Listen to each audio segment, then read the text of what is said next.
मौलाना तहसीन जिलानी साहब के बयानात सुनने के लिए तहसीन जिलानी ऑफिशियल को सब्सक्राइब करें। अब बहुत से लोग कहते हैं कि मैं फ़लाँ आमिल के पास गया था, उसने कहा कि आपके ऊपर करा हुआ है, जादू है, जन्नात है। देखिए, जादू जो है होता है और इंसान करवा भी देता है, लेकिन जो करवाते हैं उनका हाल बहुत ही बुरा होगा।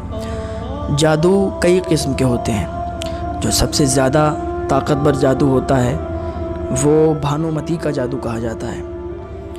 एक काली माता का भी जादू कहा जाता है। जादू बहरहाल बहुत तरीके के होते हैं, लेकिन जो भानुमती का जादू है वो 70 पुतलियों का होता है। आपने देखा होगा, पुतली होती हैं, पुतले के नुमा बनी हुई होती हैं, उसमें वो लोग सुई चुभोते हैं, उसके ऊपर नींबू काटते हैं, जो भी करते हैं वो अपना बहुत गलत काम करते हैं और वो बहुत ही गंदा जादू होता है, क्योंकि सिपली आमिल होते हैं उसके।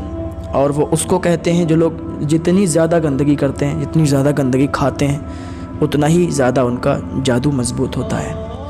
बहरहाल तो उस जादू में 70 पुतली होती हैं। उसका इतना पावर होता है कि जो भानुमती का जादू है उसमें 70 पुतलियों का ये राज है कि अगर यहाँ बैठकर और वो कहीं का भी जादू करे तो वो कर सकता है, किसी पर भी कर सकता है। लेकिन उसके लिए शर्त ये है, या तो नाखून हो, या तो बाल मिल जाएं, या तो जिस पर कर रहा है उससे रिलेशन में जो भी चीज़ है कुछ ना कुछ मिल जाए। ये तो हो गया भानुमती का जादू। लेकिन जो काली माता का जादू कहा जाता है उसमें 30 पुतलियाँ होती हैं। वो यहाँ बैठकर इंसान उतनी दूर तक कर सकता है जितनी दूर बीच में नदी नाला ना पड़ जाए।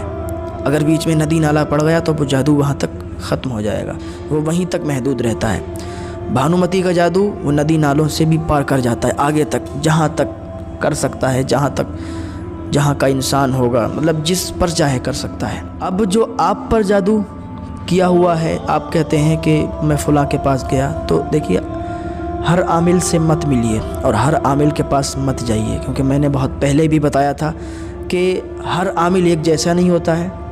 बहुत से आमिल लूटने के लिए बैठे हैं, जो लोगों को लूटते हैं। बहुत से आमिल ऐसे होते हैं जो बाकी काम करके देते हैं और उनसे पैसा भी नहीं लेते हैं ज़्यादा, समझ रहे हैं, जिनका जितना उनका काम होता है उतना ही पैसा लेते हैं। अगर आपके ऊपर जादू है, आपके कारोबार बंद हैं, ठप हैं, आपको ऐसा लगता है कि कोई बंदिश है, तो किसी आमिल के पास मत जाओ। सबसे पहले आप नमाज के आदी बन जाओ, 5 टाइम की नमाज़ पढ़ने लगो। जब नमाज पंजगाना आप अदा करने लगो, एक वजीफ़ा कर लेना। इतना आसान वजीफ़ा है और इतना ताकतवर वजीफ़ा है कि अगर उस वजीफ़े को आपने कर लिया तो किसी आमिल के पास जाने की ज़रूरत नहीं होगी। इशा की नमाज के बाद 21 मरतबा कुल अऊज़ु बिरब्बिन नास, यानी ये कुल शरीफ आपको पढ़ना है 21 मरतबा, अव्वल और आखिर 7-7 मरतबा दरूद शरीफ पढ़ के। दूसरी चीज़ ये है कि फिर 100 मरतबा अस्तग़फिरुल्लाह ताला रब्बी मिन कुल्ली ज़ंबिन व अतूबु इलैहि, ये वजीफ़ा करना है। इसको भी 7-7 मरतबा अव्वल और आखिर दरूद शरीफ पढ़ना है।